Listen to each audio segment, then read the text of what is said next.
There is only one reason I have not been motivated in the past. It's because I didn't know how to actually reach my goal. It was the lack of clarity and also the overwhelm of effort that it would also take for me not only to find the clarity, but also then to execute on it. So instead of facing the dang problem, I avoided it with distractions. Things like food and booze and sex in my younger years. In my married days, I found business to be an amazing distraction.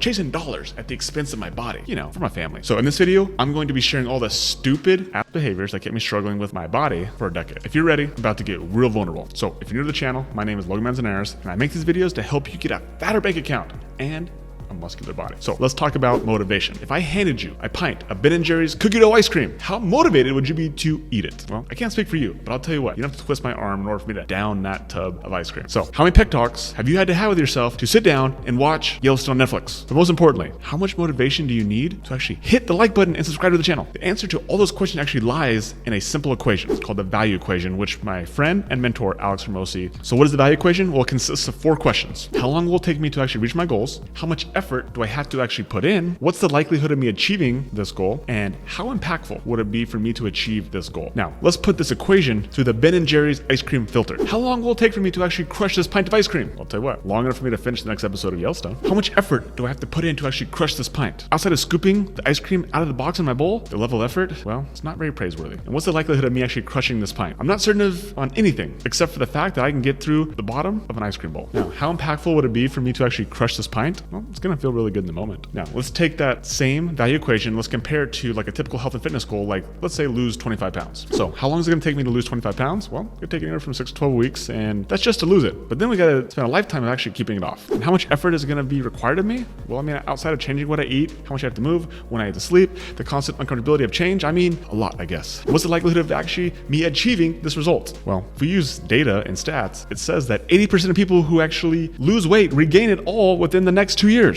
So the data is in our favor. Now, how impactful would it be for me to actually reach this goal of losing 25 pounds? Well, stepping on the scale and seeing me being down 25 pounds, check. Putting on my pants and having to tighten the belt to just another notch, check. Barely being able to fit into my new Lulu shirt because I have bulging arms, check. Looking at myself in the mirror every morning and thinking, you sexy beast, check. Right? So with only one of the 4 questions swaying in our favor, well, it becomes really clear why the motivation for health and fitness, well, it's really low. So the question is, how do we actually turn the value equation on its head? And it's with one word, expectations. So let's start with question number 1. How long will it actually take me to reach my goals? Marketers and gym owners and online coaches have sold you a unicorn for years. And to be honest with you, I was one of these people, guilty as charged, in my 10 years of being a personal trainer, a gym owner, and an online coach. In fact, I had a really irresistible offer for you to join my 6-week program back in the day. If you lost 25 pounds in 6 weeks, you can actually get those 6 weeks absolutely free. And here's the catch. You actually put down a $500 deposit to start the program, and you only got it back if you hit the goal. So as you could imagine, I had thousands of people actually lose weight. I got a ton of reviews and testimonials, but did I really actually help people? Well, I don't think so. And the problem lied in the expectation. It was short-term thinking. If you lose 25 pounds in 6 weeks, I will give you your money back, and you'll get all the recognition of these amazing before and afters, all the benefits that anyone gets for losing 25 pounds. But long-term expectation, it just sets the expectation that your fitness doesn't really matter outside of just getting your money back. So what do you think actually happened to the majority of these people after 6 weeks?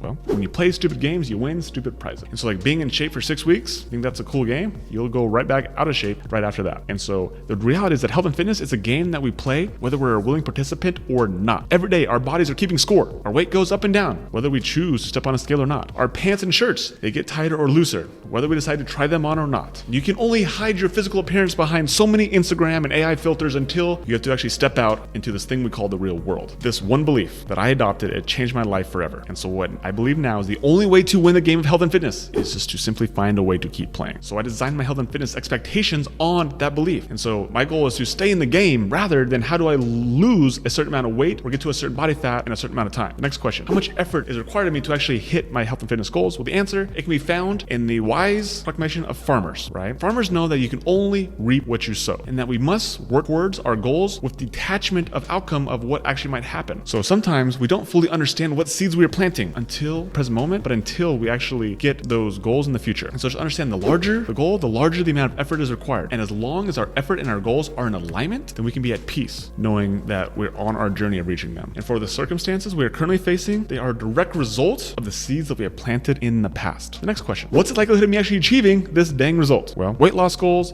body fat goals, clothes sizes are all simple math equations. And there's really only 3 variables needed to achieve those goals. We gotta have the skill sets, we gotta have the character traits, we gotta have the beliefs. So being armed with these 8 skill sets that I've outlined in previous videos, the 14 character traits and the 20 most common limiting beliefs, achieving your goals of becoming muscular, it just becomes a matter of if, not when. At this point, it becomes really simple. If we're not achieving our goals, we must identify the skill, we must identify the trait or belief that is standing in our way. And then we must focus on either learning the skill, embodying the character trait, or identifying and overcoming and challenging that limiting belief. So finally, how impactful will the goal for me hitting my goal, hitting your weight loss goal, having abs, looking in the mirror, smiling at yourself and saying, "You sexy beast," fitting into old clothes, buying new clothes, is that worth it? Yes, and also no. So achieving those goals, it feels great and they're necessary for you to actually get into the second quarter of the game. But the second through fourth quarter, that is actually where the game is won. So let me explain. Do you know why 80% of people gain all the way back after 2 years? And why 95% of people gain all the way back within 5 years? Well, it's because those weight loss and physical goals, they're meaningful